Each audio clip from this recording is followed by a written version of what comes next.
Hey guys, I've been living in my car for the past 131 days traveling North America. Here are 10 tips that I'd give anyone trying to live on the road. Number one, I think it's crucial to get a gym membership. There are two main options for getting a gym membership that are nationwide that I know of. The first one is Planet Fitness, which is a really good option. This is the third time that I've done a trip like this. And the last time I did a trip like this, I did a Planet Fitness membership. It was only $25 per month. They have a membership that allows you to have access to all of the Planet Fitnesses in the whole country. And it's only $25. You get a gym to work out. You get a locker room to shower and clean up. And then you get even free massages, which I thought was a really cool perk. This time around, I went with a YMCA membership, and I'll tell you why. I've played basketball my entire life, and I really wanted to play basketball while I was on the road, and I really didn't want to give that up. Now, it was double the cost of the gym membership at Planet Fitness, but it was worth it to me to spend the $50 per month. Along with a basketball gym, most YMCAs also have a pool. A lot of them have a sauna. They have free weights, which Planet Fitness doesn't really have. And then oftentimes they have like pickleball courts and outdoor basketball courts. And there's over 2,500 Planet Fitnesses and I think over 2,500 YMCAs in North America. And so either one is a good option for you. Obviously, they're generally going to be where the cities are. And so you'll just have to take some breaks and go to the cities, especially if you're going to spend a lot of time in national parks like I did. But it's actually a really good break from the national parks. Spend a good week in like the national parks and the wilderness, camping, and then go to the city for a day or two. But I do think it is really crucial to buy a gym membership. You know, if you're hiking a lot, you will burn a lot of calories. I hiked over 450 miles in the last 4 months. But it was just worth it because I really wanted to build strength at the YMCA and not lose that muscle mass. And then I also wanted the ability to play basketball. So buying a gym membership, I think, is crucial for a trip like this. Number two, invest in a good sleep setup. Now, if I could go back and do it over again, I would personally get a foam mattress. I went with one of those car mattresses you can buy that fits to your car. It's shaped like your car. Here's a picture of the mattress that I got. I'll also put the link in the description of the one that I got on Amazon. But I wouldn't recommend this, though it breaks down because it's an air mattress and you can fold it when you don't need it, which is why I went with it, because I had friends coming along the way and I needed to have my back seats up. I would go with a foam mattress if you could. If you just get like a 4-inch mattress topper and then cut it out to the shape of your trunk, I think that would be perfect for you. You know, I have a Toyota Venza, a red Toyota Venza. Here's a picture of it right here with the topper on it. We'll talk about that later. But I thought that was really important to have a vehicle that I was able to sleep parallel to my car in the back. So I never had to sleep perpendicular to my car. I was able to sleep parallel the entire time. If you're going to be car camping, I would recommend you do the same just for comfort. It's not a necessary thing, but it definitely makes it a lot more comfortable. And it made my 131 days in my car a lot more comfortable as well. But the cool thing about the foam mattress, and why I would say you should go with the foam mattress rather than the air mattress in most cases, is that it's just so much more comfortable and you don't have to worry about there getting a hole in your mattress. About a month before the end of my trip, my air mattress got a hole in it, and so I could not use it. So I just put my sleeping pad in the back and slept on my sleeping pad the last month, which I really don't recommend. Again, it's doable, but it's not recommended at all. So I would just buy one of those 4-inch foam mattresses. Number three, there's an app called iOverlander, and every person who wants to do car camping, I think, should get this app. I did not know about this app until the back half of my trip, and so I only used it for 50 or 60 days while I was living in my car, but it made car camping so much easier, and here's why. Now, this is an app for people who live the van life, who live the car camping life, who have pull-behinds, who are looking for free places to spend the night. And so they point out all of the different wilderness spots where there's free wilderness camping. Now, it's really important when you use this app to make sure that you look at the notes and the comments because oftentimes it's not real, it's not an actual spot. Anyone can post where they are and what a good spot is, so it's not always 100% accurate. But most people are pretty good about commenting down low whether or not their experience was good and if they had any trouble. And so usually you find one that has 4 or 5 comments. There are plenty of overnight wilderness spots pretty much everywhere in North America.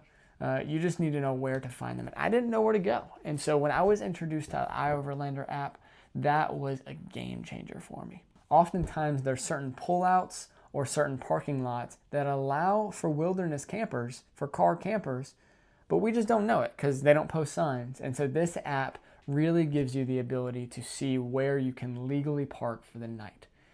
You know, I wish I had this app for the entirety of my trip. I wish I knew about it. So this is really important that you do this. There was multiple times that I got woken up in the middle of the night. One time, I didn't even know I was in a national park. I thought I was in the outskirts of the national park. I thought I was allowed to stay in this parking lot. I got woken up by a police officer who gave me a ticket for parking in the wrong spot. And so the consequences to parking in the wrong spot, depending on where you are, could be more severe than others. And so I'd get this app if I were you. And this app is really helpful to figure out where you can legally park. Number 4, at nighttime, you should definitely black out your windows for safety. Again, in the middle of the night, I was woken up, not by a police officer this time, but by a security officer who was searching around. This was before I had the iOverlander app, and I was apparently parked in the wrong spot. And I was using 2 window shades on each side of my back seat, and then I was using a sunshade on the windshield. And he actually said that the reason he stopped by is because he saw the sunshade, because, you know, it's a reflective. So I decided to buy blackout curtains. My sister actually got them for me, which I was thankful for. And then I would black out sunshade on one side if you have it. I think it was so worth it, so that at nighttime, everything was completely incognito. It just looked like a really, really dark tint because, you know, it's already dark outside. And so this way, no one bothers you. After I put the blackout curtains, no one bothered me for the rest of the trip, which I thought was so, so nice. And there was also a time when I parked in a spot because it was legal. It was an iOverlander spot. I did not read the comments that time. And it was a place where homeless people are always walking by. And if I hadn't had my blackout curtains, there would be plenty of homeless people that would just be able to look in my car.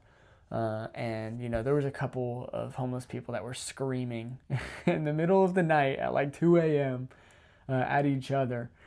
And, you know, if I didn't have blackout curtains, I would have not felt safe. But because of those blackout curtains, I felt like I was in my own world. It felt very safe. Number 5, and I was struggling whether or not to put this in here, but I think it's important to say, create a realistic budget. Obviously, in order to do a trip like this, you need to make sacrifices. We live in a digital world where oftentimes people can work remotely on the road. I did not go that route. I had to quit my job in order to do this trip, but I thought it was worth it to do it. And so I wanted to make sure I lived on a budget. I saved up some money in order to do this trip, and I stuck to a budget. I've done posts before on Instagram and other social platforms about what my budget is. So I made a budget, and I'll put a link in the description for what my budget was, breaking down line by line. But it was about $1,500 a month. I lived on $1,500 a month. That covered gas, that covered food, and that was the majority of it. I had phone bills and insurances and other miscellaneous things. But nonetheless, it only cost me about $1,500 a month in order to do this trip. And so it's very realistic as long as you're willing to make sacrifices. One of the biggest sacrifices is living in your car. When you live in your car, your housing payment is 0. And so as long as you line up your tenants or you're able to not renew your lease at your place, it's possible to not have a housing payment. And that's exactly what mine was. My housing payment was $0 the entirety of the trip. And that was a blessing. And that made my budget a lot smaller, which was nice because it freed me up to do other things. You don't have to be rich to live on the road for a season. You don't have to have daddy's or mommy's money to do this. I just made sacrifices and saved up the money that I needed in order to be able to live on the road for cheap. And you can too. Number 6, do not, whatever you do not put dirty laundry, stinky laundry, wet laundry inside of your vehicle. This is really important because your car is such a small space. And so if you have things in there that smell, your car is going to stink, which means likely that you're going to stink. And so it's so important that you find another place for your dirty laundry. Here's a picture of my car and how I did it. I installed a roof rack and then I had a hard shell on top, and that's where I put my dirty laundry. I put a ton of stuff up there, but one of the things I put was my dirty laundry in order to keep it away from being inside of my car. And so I would say that it is very important for you not to put your dirty or wet laundry inside your vehicle because it will stink so quickly, and you're living in your car and you don't want your home to stink. Number 7, buy a cooler. Buy a nice cooler. I had a cooler. It was a very, very old, maybe 20-year-old Igloo cooler that I got from my grandma like 6 years ago. And it did the job, but it really was not the best. And here's why. It just didn't retain its temperature all that well. I had to get ice I think I had it down to a science. It was like every 50 hours. It's like a little more than 2 days. And then it was time to get new ice. Thankfully, I was able to, especially when I was in the city, it was generally easy to find free places to get ice. But nonetheless, it's another thing to think about while you're on the road. And it's just a hassle. If you get one of these Yeti coolers, I really wanted to get a Yeti cooler, but just did not think the investment was worth it. If I could go back, I would make the investment. I think it's like $240. And here's a picture of that cooler that I would get. But if I could go back, I definitely would invest in a nicer cooler to be able to keep my food cold longer. And so I would have to go grocery shopping less. Because once the ice gets cold, you got to get new ice. And if you don't, all your food goes bad. Number 8, and this kind of goes along with what I was saying. Just remember when you're on the road, everything is going to take longer than you think it is. I had some friends join me for a portion of the trip, and I even told them, hey, just want you to know, everything's going to take much longer than you think it is. And they were like, oh, yeah, we understand. We got done with a backpacking trip, and then it took us about 3.5 hours to unpack our bags and then repack our bags. Everything just takes a lot longer than you think it is because of how small of a space you have. It's kind of humbling to be in the back of a Walmart parking lot, unloading your vehicle or unloading your bag and then reorganizing your bag. But you get used to it. You get used to it pretty quickly. But just remember, everything's going to take longer than you think it is. Cooking is going to take a lot longer than you think it is. Some people have build outs where they have drawers where they can pull out the drawer and then cook right there. My car was not tall enough to do that, and so I was not able to build out drawers. So every time I had to cook, I had to bring out my kitchen. So I had a small little table, and then I set up my camping stove and had some pots and pans. Here's the setup. Here's a quick video of what that was like. But yeah, it just took a lot longer than I thought. And so when you cook efficiently, and that's number 9, cook efficiently. It is so important to find easy recipes. There are 2 recipes that I really loved. The first meal that I loved to make was I would just make bacon, 4 or 5 pieces of bacon. And once those were done, throw it on a paper towel. And then I'd use the bacon grease for cooking 4 eggs. And then I would heat up a tortilla and I would wrap it all in a tortilla. And that made it really easy. I just needed a pan. I didn't need butter or oil. Because I just used the bacon grease. It's not the most healthy meal you could make, but nonetheless, it worked for me, and it worked well.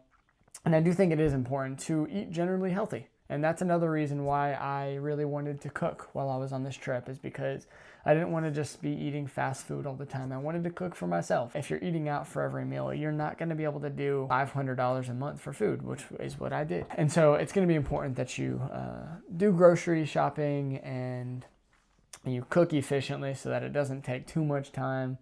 And again, it will take longer than you want it to, but I think it's worth it to save the money and to just, have fun slowing down and cooking a meal. Makes you feel some semblance of being at home. I made spaghetti, but the dinner option that I thought was most consistent was steak and onions. I would saute onions and in some oil, and then I would throw steaks on top of that and just cut it up into steak strips, and that was a phenomenal meal. I loved that.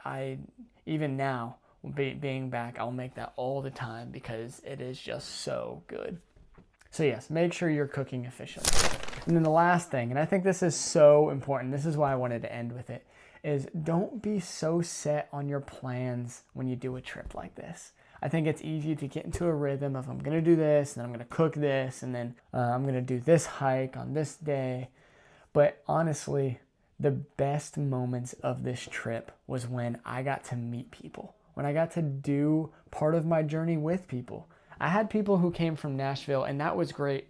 And I would definitely recommend, if you have friends that are willing to fly out for different portions, that is so fun.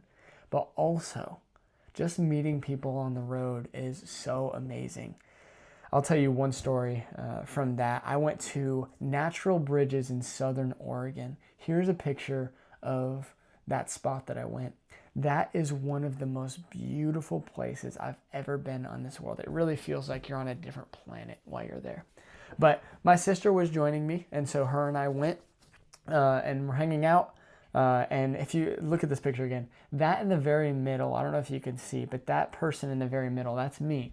And so we went out there and we're hanging out, and there were these two people that came, Mackenzie and Glory. It was me, my sister, and then a girl named Shannon that we had met earlier that day.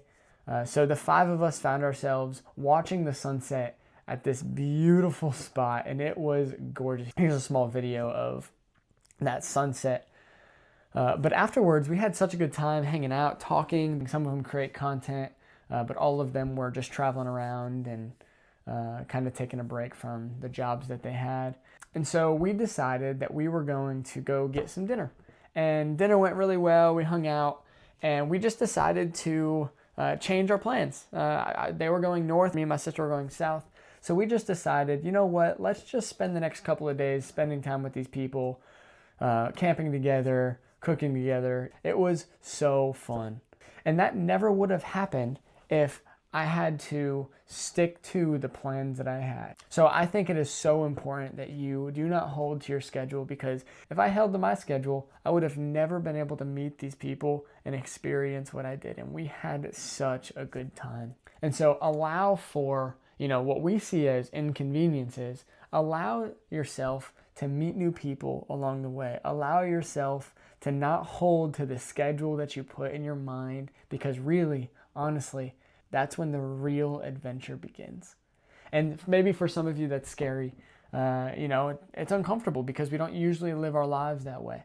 But if you're willing to get uncomfortable, which if you're considering living in your car, you are willing to get uncomfortable. But if you're willing to do that, man, on the other side of that, you'll make friendships that will change your life. So there are the 10 things that I would recommend. There are 10 tips that I would give for those people who are considering living in their car and traveling North America. But the word that comes to mind as the main theme here is the word sacrifice. Are you willing to sacrifice certain comforts so that you can do other things that you want to do? I found it worth it to give up air conditioning and a comfortable bed for 131 days in order to travel America. So the question is, are you willing to make the sacrifices necessary in order to do something like this? Now, I understand not everyone is 24 and single, and so maybe you're not in a season of life where you can do something to this extent. But if you want to travel, what sacrifices are you willing to make in order to do that? Now, I hope this was helpful. I hope these tips were helpful to you. Comment down below if you think these tips were helpful. For those people who have already car camped or who are car camping or have done it in the past, even those doing van life or those who live in a pull behind, let me know if there's anything else you would add that I missed. And if you liked this video, please subscribe to my channel. Please like this video and turn on your notifications so that when I come out with other videos, you'll be the first one to know. In the end, doing this trip was one of the best decisions of my life. It freed me up mentally to really think about what my purpose was on this world, what my calling was from God, and I have never lived more free. And I think you can too. So if you're able to make the sacrifices, if you're willing to make the sacrifices, I think the sacrifices are worth the freedom that's on the other side of an adventure like this. I hope you guys enjoyed this video, and I'll see you on the next one.